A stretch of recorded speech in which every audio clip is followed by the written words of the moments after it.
Have you ever wished you had just a little more time? What if I told you that you're already traveling in time, just by living your life? And what if I told you that the speed of your journey through time changes depending on where you are standing right this very second? It sounds like something straight out of a science fiction movie, doesn't it? But this is real, measurable science. Every single day, your head ages just a tiny, tiny bit faster than your feet.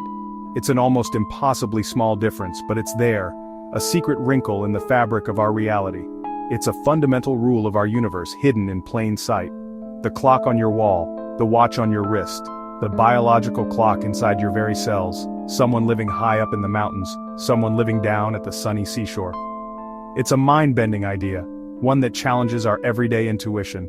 We tend to think of time as a constant, like a river flowing at the same steady pace for everyone, everywhere. But the universe is far more interesting and wonderfully strange than that. Imagine two perfectly synchronized clocks. If you leave one at sea level and take the other to the top of Mount Everest, when you bring them back together, they will no longer be in sync. The clock that went on the mountain adventure will be just a little bit ahead. The difference is minuscule, a few billionths of a second, but it's real, and we can measure it with today's incredibly precise atomic clocks.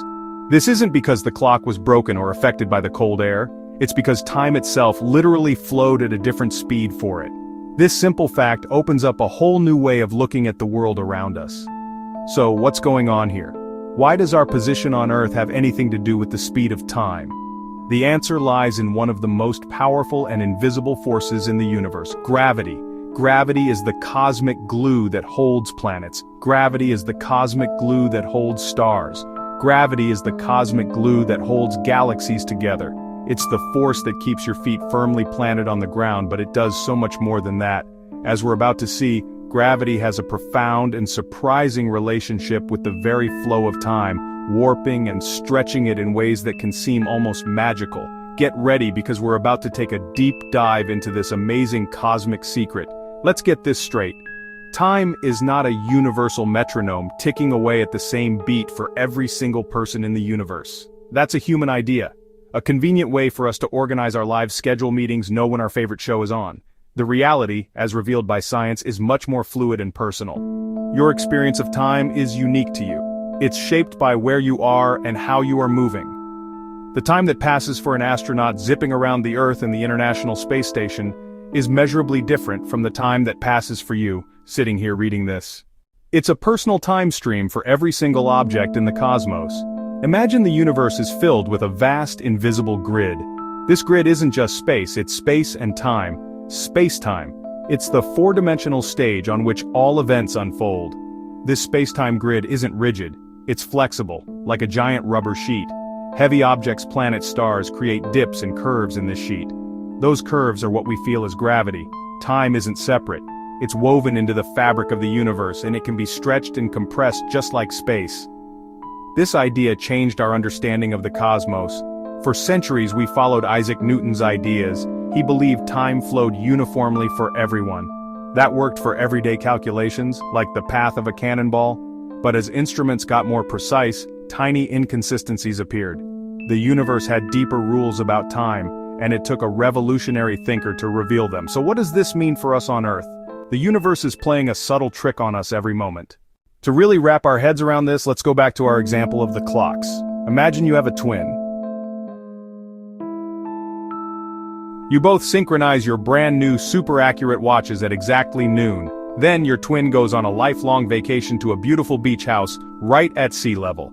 You, on the other hand, decide to live a quiet life as a mountaineer, residing in a cabin high up in the Rocky Mountains. For decades you both live your lives, sending postcards, calling each other, never thinking about your watches. You're both living in the same world, on the same planet, just at different altitudes. Seems simple enough, right? But something amazing is happening. Because you are living higher up, you are slightly farther away from the center of the Earth's mass. This means that gravity's pull on you is just a tiny bit weaker than it is on your twin down at the beach. And because gravity has this strange effect on time, your clock, and your entire life, is ticking just a little bit faster. Every second that passes for your twin is a fraction more than a second for you. The difference is so small you could never feel it. It's like watching a plant grow. You can't see the movement from moment to moment, but over a long period, the change is undeniable. Now let's fast forward 50 years. You and your twin decide to meet up and celebrate your long lives. As you compare your watches, you would find something astonishing. Your watch, the one that spent its life up in the mountains, would be noticeably ahead of your twin's watch. We're not talking about hours or minutes, but it would be a measurable amount of time. You would have officially aged a few microseconds, or even milliseconds more than your twin. You have literally lived more time than them, just by living at a higher altitude. You are a time traveler from their future, even if only by the tiniest sliver of a moment. This isn't just a fun story, it's a real physical phenomenon called gravitational time dilation. So, who was the genius who figured all of this out? His name was Albert Einstein. He had one of the most creative and powerful minds in human history. Around the year 1915, he introduced his theory of general relativity. It wasn't a small update, it was a complete revolution. Einstein said gravity isn't a force, as Newton thought. Instead, gravity is a consequence of mass and energy warping the fabric of space-time. That idea changed physics forever. Let's go back to the rubber sheet analogy. Massive objects like the sun and the earth are like heavy bowling balls on the sheet. Their mass makes a deep curve, a gravity well. Smaller objects, planets orbiting the sun, a satellite orbiting Earth, aren't being pulled by a force. They follow the straightest path through curved space-time, like a marble rolling near a bowling ball. It follows the curve. Now the mind-bender. This warping affects space and it affects time. The deeper you are in a gravity well, the more time is stretched and slowed. Time runs slower for your feet than for your head, slower at sea level than on a mountain, and much, much slower near a neutron star or black hole.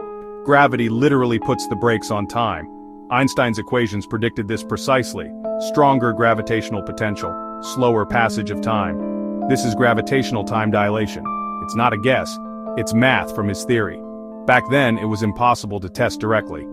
Technology couldn't measure such tiny differences. But Einstein was confident. He trusted his math, and he knew one day we'd prove him right. For decades, Einstein predicted gravity would slow down time, but it stayed unproven. How could anyone measure such a tiny effect? Then came an incredible invention, the atomic clock. Not like the clocks on your wall, mechanical clocks with gears, quartz clocks with crystals. Atomic clocks use vibrating atoms, cesium atoms, as their pendulum. Those atoms vibrate at an unbelievably stable rate, making atomic clocks the most accurate timekeepers ever. So precise they'd gain or lose only a second in hundreds of millions of years. With these clocks, scientists could finally test Einstein. In 1971, physicists Joseph Haffel and Richard Keating performed a famous experiment. They synchronized atomic clocks on the ground, then loaded them onto commercial airliners, flying around the world, eastward and westward. When the planes landed and were compared to the clock left at the United States Naval Observatory, the flying clocks were out of sync with the ground clock, exactly as predicted. Part of the shift came from airplane speed, special relativity, but a big part came from gravitational time dilation. Flying high meant a slightly weaker gravity, so time ran a bit faster on the planes than on the ground. The difference was only a few nanoseconds, billionths of a second, yet it matched predictions perfectly.